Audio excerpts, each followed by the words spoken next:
ইরানের বিরুদ্ধে স্থলযুদ্ধ আমেরিকার কাছে দুঃস্বপ্নের সমান। কেন ইরানের বিরুদ্ধে স্থলযুদ্ধ আমেরিকার জন্য পরাজয়ের লড়াই, সেই ব্যাখ্যা দিয়েছেন ইরান বিষয়ক বিশেষজ্ঞ। আমরা বিষয়ে কথা বলবো। আমাদের সঙ্গে সরাসরি রয়েছেন আমাদের কলকাতা টিভির পলিটিক্যাল এডিটর আশিস চট্টোপাধ্যায়। আশিস দা, এই পরিস্থিতিতে ঠিক কি ব্যাখ্যা দিলেন ইরানের বিষয়ক বিশেষজ্ঞ?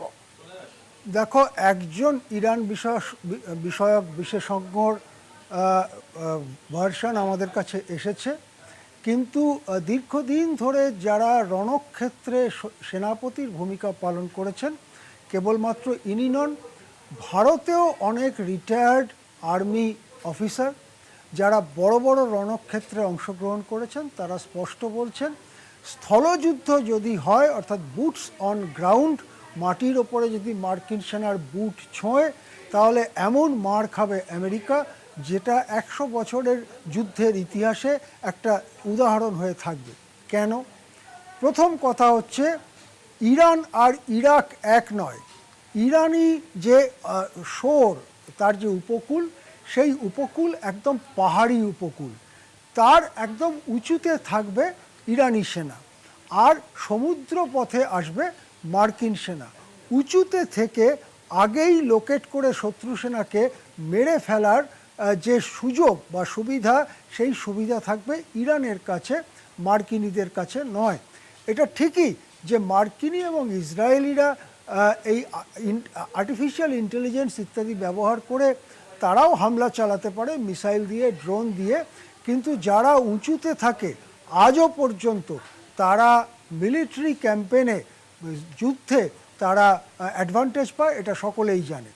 দ্বিতীয়ত হচ্ছে, কত লোক লড়বে ইরানের হয়ে। যেটা মনে করা হচ্ছে যে ইসলামিক রেভলিউশনারি গার্ড কোর বা আইআরজিসি, তাদের মোটামুটিভাবে 9 লক্ষ রেগুলার সেনা আছে। তার সঙ্গে ইদানিং যে খবর আসছে যে বহু মানুষ, ইরানি মানুষ, তারা এখানে ভলান্টিয়ার হিসেবে নাম লেখাতে চাইছে। ভলান্টিয়াররা হয়তো অত্যাধুনিক যুদ্ধাস্ত্র নিয়ে লড়াই করবে না, কিন্তু যারা লড়াই করবে তাদের যে ব্যাক সাপোর্ট, অর্থাৎ পেছন দিকের সাপোর্ট, সেটা খাদ্য সরবরাহ করা হোক, রান্না করে দেওয়া হোক, বা সাপ্লাইজ নিয়ে যাওয়া হোক, সেই সাপোর্টটা যদি ভলান্টিয়াররা করে, তাহলে রেগুলার বাহিনী পুরোটাই যুদ্ধে নিয়োগ করতে পারবে ইরান। এর পাল্টা হিসেবে আমেরিকা এবং ইসরায়েল কত সেনা পাঠাতে পারে, সম্ভাব্য যে সেনা তারা পাঠাতে পারে সেই সংখ্যাটা 4 লক্ষের বেশি নয়। সুতরাং সংখ্যার দিক থেকেও অ্যাডভান্টেজে ইরান। এখন অস্ত্রশস্ত্রের গুণমানের দিক থেকে যদি দেখা যায়, আমরা কিছু আগে মনে করতাম, কয়েক সপ্তাহ আগে মনে করতাম, বাবা আমেরিকা, তাদের অস্ত্রের গুণমানের কাছে কেউ দাঁড়াতেই পারবে না। কিন্তু 28 ফেব্রুয়ারি থেকে যে যুদ্ধ শুরু হয়েছে, আজকে 1 মাস পূর্ণ হচ্ছে, সেই যুদ্ধে দেখা গেছে গুণমানের দিক থেকে অনেক ইরানি অস্ত্রই আমেরিকার থেকেও এগিয়ে আছে, যে কথাটা রাশিয়ার প্রতিরক্ষা মন্ত্রীও হুঁশিয়ারি দিয়ে বলেছিলেন। সুতরাং গুণমানের দিক থেকেও অস্ত্রশস্ত্র ইরানের কাছে খুব বেশি নিচু হবে না, বরং কোনো কোনো ক্ষেত্রে আমেরিকার থেকেও ভালো। সেই ক্ষেত্রে ডিজাস্টার হতে পারে মার্কিন এই অভিযানের, এবং ওখানে 1 লক্ষ সেনার মৃতদেহ ফেলে রেখে পালাতে হতে পারে আমেরিকাকে। এটাই যুদ্ধ বিশেষজ্ঞরা মোটামুটিভাবে মনে করছেন, এবং এ ব্যাপারে খুব একটা মতদ্বৈধতাও আছে বলে মনে হয় না, এবং সেই জন্য ট্রাম্প যত গর্জাচ্ছেন, আদৌ বর্ষাচ্ছেন না।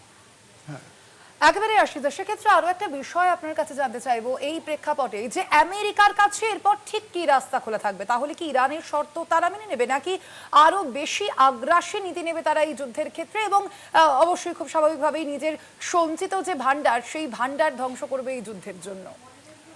দেখো, ট্রাম্প এরকম বেকায়দায় ওর সারা জীবনে পড়েছেন বলে মনে হয় না।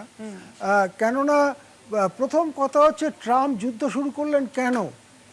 অনেকে, বিশেষ করে ট্রাম্পের নিজের মন্ত্রীদের একজন পদত্যাগ করে বললেন যে আমেরিকার যুদ্ধে যাওয়ার কথাই ছিল না, নেতানিয়াহু ট্রাম্পকে বুঝিয়ে সুঝিয়ে যুদ্ধে নামিয়ে দিয়েছে। এইটা বলে তিনি পদত্যাগ করলেন। কদিন আগে ট্রাম্প নিজে বলেছেন যে আমাকে এই পিট হেগসেথ, ওদের যে প্রতিরক্ষা মন্ত্রী সচিব বলে, তিনি প্রথম যুদ্ধের কথা বলেছিলেন, এবং সেই জন্য আমরা যুদ্ধে গেছি। অর্থাৎ ট্রাম্প এখন এই যুদ্ধের সিদ্ধান্ত করার দায় মোটামুটিভাবে নিজের কাঁধ থেকে ঝেড়ে ফেলতে অত্যন্ত উদ্গ্রীব হয়েছেন। দ্বিতীয়ত হচ্ছে ট্রাম্প চাইছেন একটা কিছু মধ্যস্থতা করে একটু মুখ দেখাবার মতো অবস্থায় এই যুদ্ধটা থামাতে। সেই জন্য ইরান বারবার প্রত্যাখ্যান করার পরেও তিনি মধ্যস্থতা আমি আরও 4 দিন বাড়িয়ে দিলাম, ওদের জ্বালানি কেন্দ্র আক্রমণ করা ইত্যাদি বলে জিনিসটাকে ক্রমাগত টানতে চাইছেন।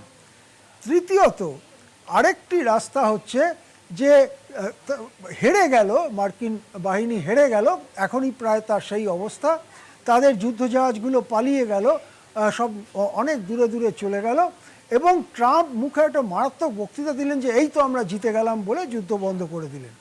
আর 4 নম্বর যেটা রাস্তা আছে যে ওখানে স্থল সৈন্য নামালেন, এবং সেক্ষেত্রে অত্যন্ত করুণ পরিণতির জন্য অপেক্ষা করতে হবে মার্কিন বাহিনীকে। এখন কি রাস্তা ট্রাম্প নেবেন এবং তার ঘনিষ্ঠ বন্ধুরা তাকে কি পরামর্শ দেবে সেটা কিন্তু সম্পূর্ণ অনিশ্চিত। ট্রাম্পের ব্যাপারে কোনো ভবিষ্যৎবাণী করা যায় না। আমাদের দেশে একজন সাধারণ নাগরিক হলে বলতাম একেবারে পাগল, কিন্তু তিনি আমেরিকার প্রেসিডেন্ট হয়ে বসে আছেন। কিন্তু আমেরিকার বড় লোকেরা কি চাইছেন, বড় লোক মানে খুব বড় লোক, পৃথিবীর মধ্যে সব থেকে বড় লোক, এইরকম 4-5 জন, তারা কি চাইছেন সেটাই গুরুত্বপূর্ণ। আমরা দেখলাম একটা খবর এলো, আশ্চর্য খবর, মোদির সঙ্গে যখন ট্রাম্পের টেলিফোন কথাবার্তা হয়েছে 2 দিন আগে, সেই টেলিফোন কথাবার্তায় কনফারেন্সে নেওয়া হয়েছে এই তার যে নিজের মন্ত্রিসভায় ছিলেন সেই রকম একজন ধনকুবেরকে। সেই ধনকুবের কেন টেলিফোনিক কনভারসেশনে থাকলেন 2 রাষ্ট্রপ্রধানের সঙ্গে? সম্পূর্ণ মানে একটা অপ্রত্যাশিত ঘটনা, কখনো ঘটেনি। আমাদের মনে হয় যে যুদ্ধটা শুরু করেছিল যুদ্ধ ব্যবসায়ীরা মার্কিন যুক্তরাষ্ট্রের, সেটায় তাদের হাত পুড়েছে। এখন হয়তো বড় লোকেরাও ভাবছেন যে কিভাবে এটার থেকে বেরোনো যায়, এবং তারাও এই ব্যাপারটার মধ্যে নাক গলাতে শুরু করেছেন। সুতরাং আমেরিকার পরিস্থিতি অত্যন্ত জটিল, আমাদের নজর রাখতে হবে শেষ পর্যন্ত ট্রাম্প কী রাস্তায় যান। একেবারে ধন্যবাদ আপনাকে আশিস দা। আমরা কথা বলছিলাম, আমাদের সঙ্গে সরাসরি ছিলেন নিউজ রুম থেকে আমাদের কলকাতা টিভির পলিটিক্যাল এডিটর আশিস চট্টোপাধ্যায়।